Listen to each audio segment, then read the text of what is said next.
critical. And really, $126 million is It's nothing. I No. mean, it's a big deal for the state ADAPTs, and it's a big deal for people who rely on those services. But in terms of the federal government budget, it's nothing. It's a rounding error. It's peanuts. And we hear from our friends and members of Congress and within the Obama administration that we just need to keep the pressure on. I think they are very aware of this situation, and I think that they understand what it means to be on a waiting list and how detrimental that is, not only for the clients on waiting lists, but waiting lists and other cost containment measures really have a chilling effect on HIV care and treatment and prevention. Getting people tested, or getting people, once they know they're positive, to go to the doctor. Are they going to do these things if they hear they can't get their medications? Right. But we need more pressure on the administration to actually take action and get us some supplemental funding. Right.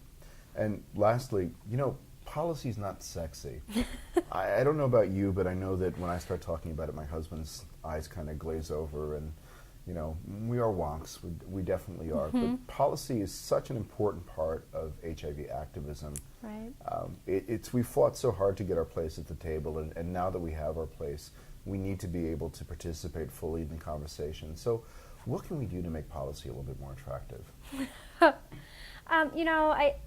I think with the policy side of things, I think that we have to always bring new people to the table, bring new people in, and I think more and more we're seeing opportunities for people to come to DC or get involved on the state level to really talk about, people, when I do visits at AIDS Watch or other, like, people have said to me a couple times, I don't really have anything to say. And I say, of course you do. You tell your story. It relates to the policy. And so I think that we need to make sure that people understand that their stories and their experiences, either living with HIV or having a family member with HIV or working in an AIDS service organization, is intimately related to the policies that we make in this country and the policies that we're advocating for. So I think ensuring that people understand that connection and always trying to strive to bring people into the story and to get people to tell their stories to their legislatures, to their policymakers, is just one of the biggest things we can continue to do.